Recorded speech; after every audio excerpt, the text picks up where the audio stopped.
Hey guys, ಎಲ್ಲರಿಗೂ ನಮಸ್ಕಾರ. ಇವತ್ತಿನ ಒಂದು ವಿಡಿಯೋದಲ್ಲಿ ಮತ್ತೊಂದು ಗೌರ್ಮೆಂಟ್ ಜಾಬ್ ನ ತಗೊಂಡ್ಬಂದಿದ್ದೀನಿ ಅಂತಾನೆ ಹೇಳ್ಬೋದು. ಸೊ ಈ ಒಂದು ಗೌರ್ಮೆಂಟ್ ಜಾಬ್ಗೆ ಪ್ರತಿಯೊಬ್ಬರು ಕೂಡ ಅಪ್ಲೈ ಮಾಡಬೇಕಾಗತ್ತೆ.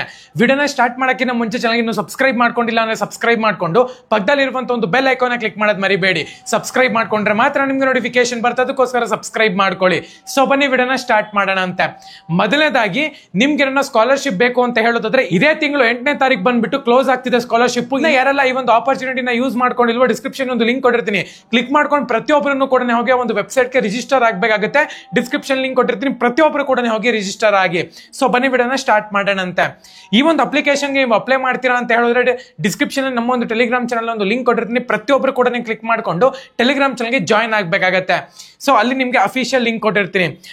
ಆರ್ಗನೈಸೇಷನ್ ನೇಮ್ ನೋಡ್ಕೊಳ್ಳೋದ್ರೆ ಭಾರತ್ ಎಲೆಕ್ಟ್ರಾನಿಕ್ಸ್ ಲಿಮಿಟೆಡ್ ಅಂತ ಹೇಳ್ಬಿಟ್ಟು ಮೆನ್ಷನ್ ಮಾಡಿದ್ದಾರೆ. ನಂಬರ್ ಆಫ್ ಪೋಸ್ಟ್ ನೋಡ್ಕೊಳ್ಳೋದಾದ್ರೆ 4 ಪೋಸ್ಟ್ಗೆ ನಿಮ್ಗೆ ವೇಕೆನ್ಸಿನ ಕಾಲ್ ಮಾಡಿದ್ದಾರೆ. ಜಾಬ್ನೊಂದು ಲೊಕೇಶನ್ ನೋಡ್ಕೊಳ್ಳೋದ್ರೆ ಕರ್ನಾಟಕ ಅಂತಾನೆ ಹೇಳ್ಬೋದು. ಬ್ಯಾಂಗ್ಳೂರ್ನಲ್ಲಿ ನೀವು ಹೋಗಿ ಕೆಲಸ ಮಾಡಬೇಕಾಗತ್ತೆ. ಪೋಸ್ಟ್ ಒಂದು ನೇಮ್ ನೋಡ್ಕೊಳ್ಳೋದ್ರೆ ಪ್ರಾಜೆಕ್ಟ್ ಇಂಜಿನಿಯರಿಂಗ್ ಅಂತ ಹೇಳ್ಬಿಟ್ಟು ಮೆನ್ಷನ್ ಮಾಡ್ಕೊಂಡಿದ್ದಾರೆ. ಆಕ್ಚುಲ್ ಆಗಿ ಸ್ಯಾಲರಿ ನೋಡ್ಕೊಳ್ಳೋದ್ರೆ 40,000 ರೂಪಾಯಿಂದ ಹಿಡಿದು 55,000 ರೂಪಾಯಿ ಒಳಗಡೆ ಕೊಡ್ತೀವಿ ಅಂತಾನು ಕೂಡ ಮೆನ್ಷನ್ ಮಾಡ್ಕೊಂಡಿದ್ದಾರೆ. BEL ರಿಕ್ರೂಟ್ಮೆಂಟ್ 2024 ಎಲಿಜಿಬಿಲಿಟಿ ಕ್ರೈಟೀರಿಯಾ ನೋಡ್ಕೊಳ್ಳೋದಾದ್ರೆ BE BTech ಅನ್ನು ನೀವು ಇಲ್ಲಿ ಕಂಪ್ಲೀಟ್ ಮಾಡ್ಕೊಂಡಿರ್ಬೇಕಾಗುತ್ತೆ. ಮಿನಿಮಮ್ ಪೋಸ್ಟ್ ಗ್ರಾಜುಯೇಷನ್ ಅಥವಾ ಗ್ರಾಜುಯೇಷನ್ ನೀವು ಕಂಪ್ಲೀಟ್ ಮಾಡ್ಕೊಂಡಿದ್ರ ಅಂದ್ರೂ ಕೂಡ ಈ ಒಂದು ಜಾಬ್ಗೆ ಅಪ್ಲೈ ಮಾಡಬಹುದು. ಏಜ್ ಒಂದು ಲಿಮಿಟ್ ನೋಡ್ಕೊಳ್ಳೋದಾದ್ರೆ 18 ವರ್ಷದಿಂದ 32 ವರ್ಷದ ಒಳಗಡೆ ಇರಬೇಕು ಅಂತಾನು ಕೂಡ ಮೆನ್ಷನ್ ಮಾಡ್ಕೊಂಡಿದ್ದಾರೆ.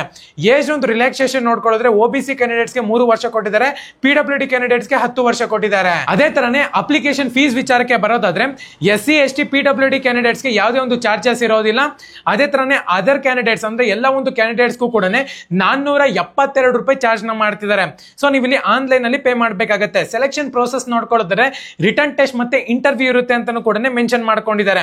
ಸೊ ಅದೇ ತರ ನಿಮ್ಗೆ ಇಲ್ಲಿ ಇಂಪಾರ್ಟೆಂಟ್ ಡೇಟ್ಸ್ ನ ಗುರ್ತಾಕೋಬೇಕಾಗುತ್ತೆ. 10/10/2024 1ನೇ ತಾರೀಕು ಬಂದ್ಬಿಟ್ಟು ಅಪ್ಲಿಕೇಶನ್ ಸ್ಟಾರ್ಟ್ ಆಗ್ತಿದೆ ಅಂತಾನೆ ಹೇಳ್ಬೋದು. ಲಾಸ್ಟ್ ಡೇಟ್ ನೋಡ್ಕೊಳ್ಳೋದ್ರೆ 24th of October. ಇದೇ ತಿಂಗಳು 24ನೇ ತಾರೀಕು ಬಂದ್ಬಿಟ್ಟು ಎಂಡ್ ಆಗ್ತಿದೆ. ಪ್ರತಿಯೊಬ್ಬರನ್ನು ಕೂಡ ಅಪ್ಲೈ ಮಾಡಬೇಕಾಗುತ್ತೆ. ಟೆಲಿಗ್ರಾಮ್ ಚಾನಲ್ ಅಲ್ಲಿ ಅಫಿಷಿಯಲ್ ಲಿಂಕ್ ಕೊಟ್ಟಿರ್ತೀನಿ, ಕ್ಲಿಕ್ ಮಾಡ್ಕೊಂಡು ಪ್ರತಿಯೊಬ್ಬರು ಕೂಡ ಅಪ್ಲೈ ಮಾಡಿ. ಇನ್ನ ಚಾನಲ್ಗೆ ಸಬ್ಸ್ಕ್ರೈಬ್ ಮಾಡ್ಕೊಂಡಿಲ್ಲ ಅಂದ್ರೆ ಸಬ್ಸ್ಕ್ರೈಬ್ ಮಾಡ್ಕೊಂಡು ಪಕ್ಕದಲ್ಲಿರುವಂತ ಒಂದು ಬೆಲ್ ಐಕಾನ್ ಕ್ಲಿಕ್ ಮಾಡೋದು ಮರಿಬೇಡಿ. ಸಬ್ಸ್ಕ್ರೈಬ್ ಮಾಡ್ಕೊಂಡ್ರೆ ಮಾತ್ರ ನಿಮ್ಗೆ ನೋಟಿಫಿಕೇಶನ್ ಬರ್ತದೆ, ಅದಕ್ಕೋಸ್ಕರ ಸಬ್ಸ್ಕ್ರೈಬ್ ಮಾಡ್ಕೊಳ್ಳಿ. ಎಲ್ಲರಿಗೂ ಕೂಡ ಆಲ್ ದ ಬೆಸ್ಟ್. ಯಾರೆಲ್ಲ ಪ್ರೈವೇಟ್ ಮತ್ತೆ ಗೌರ್ಮೆಂಟ್ ಜಾಬ್ಗೆ ಪ್ರಿಪೇರ್ ಆಗ್ತಿದ್ದೀರಾ, ಡಿಸ್ಕ್ರಿಪ್ಷನ್ ಅಲ್ಲಿ ಸ್ಕಾಲರ್ಶಿಪ್ ಒಂದು ಲಿಂಕ್ ಇರುತ್ತೆ, ಪ್ರತಿಯೊಬ್ಬರು ಕೂಡ ಹೋಗಿ ರಿಜಿಸ್ಟರ್ ಆಗಿ. ಧನ್ಯವಾದ.